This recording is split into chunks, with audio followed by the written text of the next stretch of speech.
통증이 강하게 오는 만큼 어떤 진통제에 대한 반응도 좋지 않습니다. 머리가 전체적으로 아프면 편통이 아니다.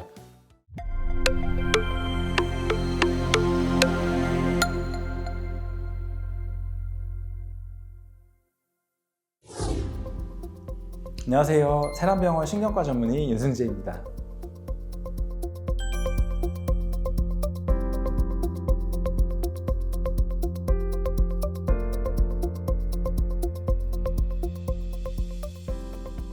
어르신의 일상을 괴롭히는 질환 중 하나인 편두통. 특별한 원인 없이 머리가 쑤시듯이 아프다면 편두통이 아닌지 의심해 봐야 하는데요. 많은 편두통 환자들이 정확한 진단 없이 진통제로 통증만 조절하면서 지내는 경우가 많습니다. 그러나 편두통은 단순 두통과는 다르기 때문에 신경과 전문의를 찾아서 정확한 진단을 받아야 하는 것이 무척 중요한데요. 이번 영상에서는 편두통에 대한 이모저모를 자세히 알아보도록 하겠습니다.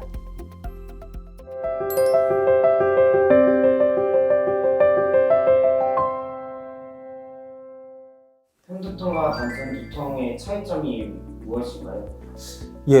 편두통의 경우에는 이 통증의 강도가 단순 두통보다 훨씬 더 강한데요. 통증이 강하게 오는 만큼 어떤 진통제에 대한 반응도 단순 두통보다는 좋지 않습니다.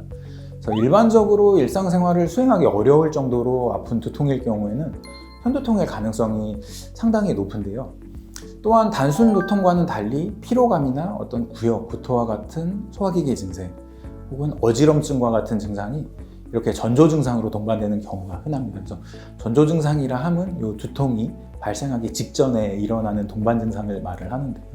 그래서 이런 것들이 왔을 때 좀 편두통을 의심해 볼 수 있고요. 그리고 이름과는 달리 양측성 두통으로 오는 경우가 상당히 흔합니다. 우리가 편두통이라고 하면은 한쪽만 아파야 편두통이다라고 생각을 하기가 쉬운데 머리가 전체적으로 아프면 편두통이 아니다. 그래서 이런 것은 이제 사실과는 좀 거리가 멀다. 그렇게 아시면 되겠습니다. 편두통의 진단과 치료는 어떻게 될까요?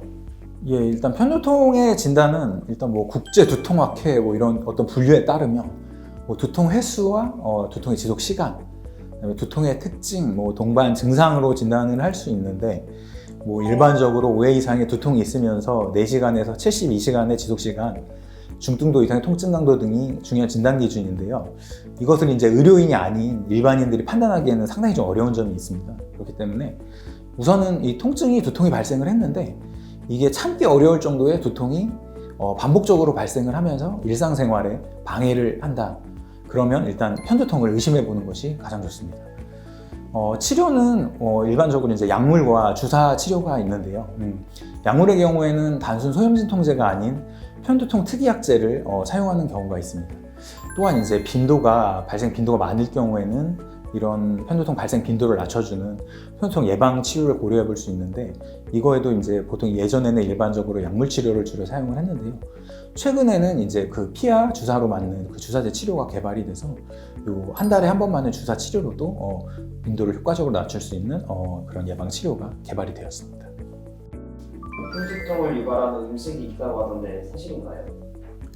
어떤 편두통의 원인에는 이제 좀 여러 가지가 있는데요.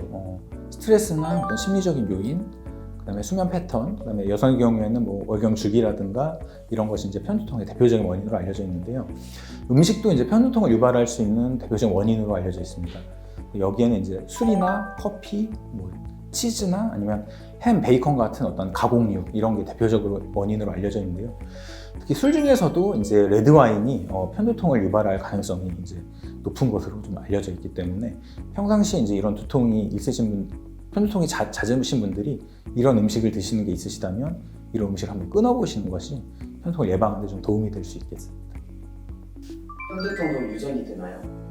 편두통은 1차성 두통 중에서도 유전적인 요인이 가장 높은 질환으로 이제 알려져 있는데요. 편두통의 유전율은 대략 한 42% 정도로 알려져 있고요.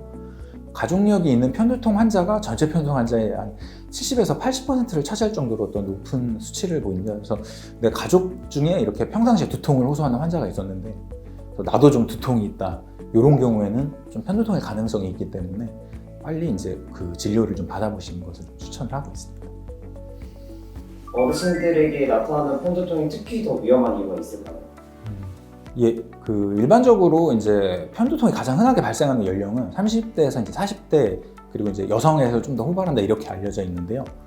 근데 60세 이상의 어떤 어르신, 고령인 어르신분에서 어르신들이 이제 이전에 경험하지 못한 새로운 양상의 두통이 새롭게 나타났을 경우에는 편두통보다는 어떤 그런 뇌출혈이나 뇌종양, 동맥류나 혈관기형과 같은 혈관 질환에서 유발된 2차성 두통 가능성을 더 우선적으로 생각을 해봐야 합니다. 그렇기 때문에 우선 이런 영상 검사, 뇌 CT나 MRI 검사를 통해서 이러한 2차성 두통이 아니라는 것을 꼭 확인해야 하는 것이 꼭 필요하고요.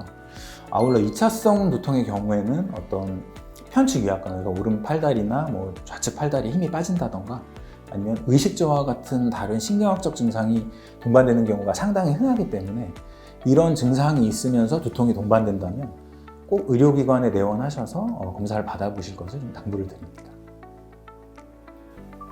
편두통을 겪고 계시는 어르신들에게 한마디 부탁드리겠습니다.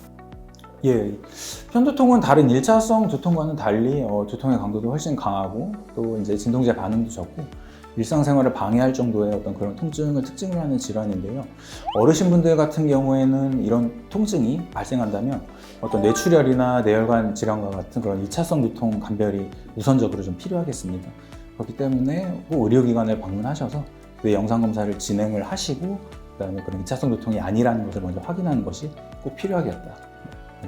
그렇게 말씀드리겠습니다. 오늘 보신 영상이 도움이 되셨다면 좋아요, 구독 꼭 한번 눌러주시기 바랍니다.